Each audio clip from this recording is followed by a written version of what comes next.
these really quickly because this is the map of People State Forest. We will be walking through the forest. We actually will get the bus, will drive us up there, and they just leave us there. We'll have to walk back. But no, we won't.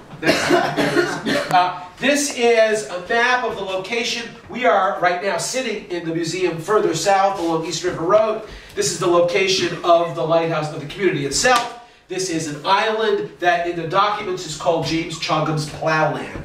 Next slide, please. Here is, the first thing we'll see out there is this plaque, and I'll tell you more about the plaque when we get out there next.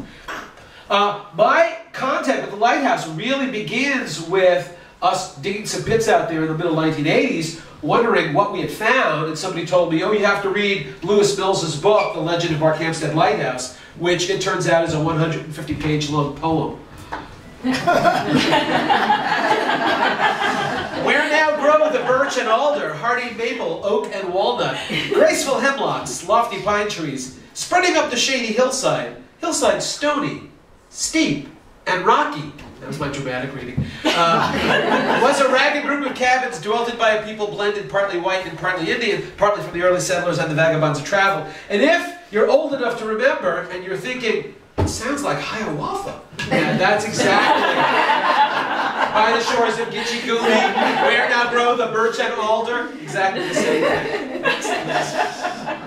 Here we are in Barkhamsted. Riverton is the next town. It's part of Barkhamsted further up. So the story as told by Lewis Mills, if you know it, this will be redundant, but it's a wonderful story. A wealthy white woman living in Wethersfield. None of her suitors are high enough status for her father. She threatens her father in the Mills's poem, "Cross me now and I will marry. He who next shall seek my hand, be he white or any color."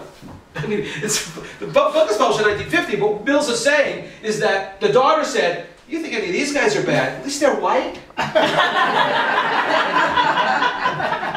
And according to the story, it's a young Indian man, James Chogham, traveling up the Connecticut River, finds that there's help needed on this estate in Wethersfield, gets a job, sees Mary in her, the daughter, climbs up the trellis, hands her a rose, yes. Love blooms around the roses. And apparently he says, "So, I hear you're going to marry the next fellow who asks." And she says, "Yes." And he says, "Well, you want it?" And she says, "Sure." And they disappear.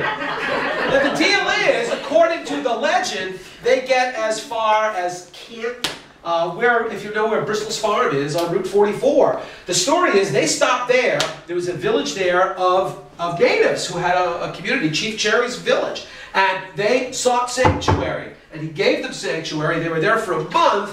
And then apparently a posse arrived looking for the daughter of this wealthy white guy. Mary, in the interim, had taken on the clothing of the native women, had darkened her hair. These guys looked at her and they saw another Indian woman. They didn't see a white woman. They left, James and Molly, afraid. Her given name is Mary. Everybody called her Molly. They were afraid that her father would be in the next posse and he wouldn't mistake his daughter for anyone else. So they went further up the Farmington River.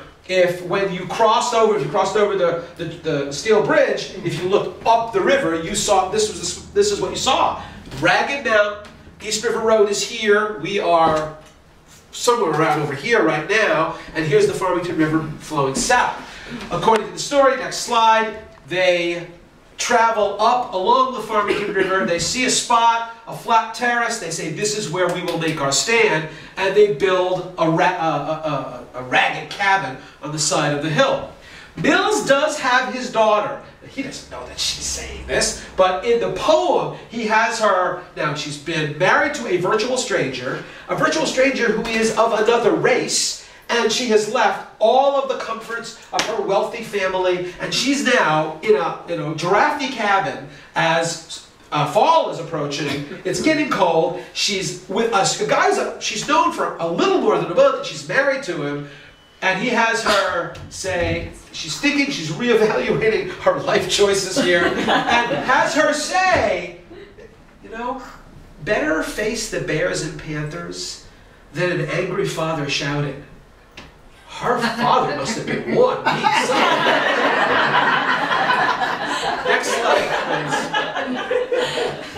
The story is that eventually East River Road becomes a stagecoach road. This is not East River Road from the 1700s. It's all 1740, 1750.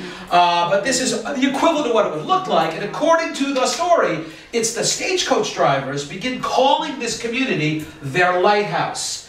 There's our lighthouse 5 miles to a port. So the stagecoach drivers are coming in from Albany, eventually going to go to Hartford. The nearest inn for them is the one in New Hartford, 5 miles away. So when they're in a trackless wilderness, the GPS is on the fritz, so they don't know exactly where they are. They pass the cabins, smoke coming out of them, and they go, oh, there's our lighthouse. And the name sticks. Next slide, please.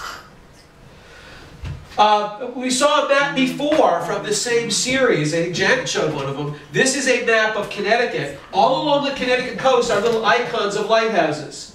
This poor guy, somebody told him, well, there's a lighthouse in Barkhamsted, 60 miles from the coast. What are you talking about? A lighthouse. Just put it there. And he used the same icon. Next slide. This is one of my favorite. This is one of those moments when you read it.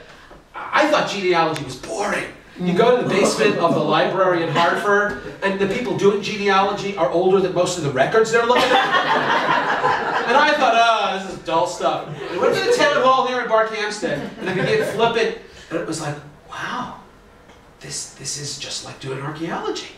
It's archaeology in the documents instead of in the dirt.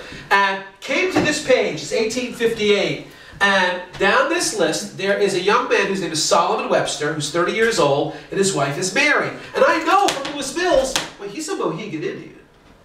And Mary, she's a granddaughter of James and Molly. So this is really awesome. And then I look down the list. Those are the dates of the births of the children. This is the birth records. These are the names, and a lot of them don't have names. This little girl does not have a name. Here's the sex of the babies, male, female. The names of the parents, the ages of the parents. And down in this right here, it says Barkhamsted Lighthouse. Well, it's real. It's a real place. But even better, we were talking about race designations. How do we decide what race people are? They go from black to white to whatever. Is it self-identification? In this case, I don't think it was self-identification. The town clerk must have looked down on this baby and said, huh, it's a hell out of me. Right, next slide. Wrote in, next slide. Nearly white. Which it is sort of amazing, isn't it? I mean, it really is. Sherwin Williams has it called. You have this idea. Do they have little paint chips? One cell. Is it a 1 cell chart?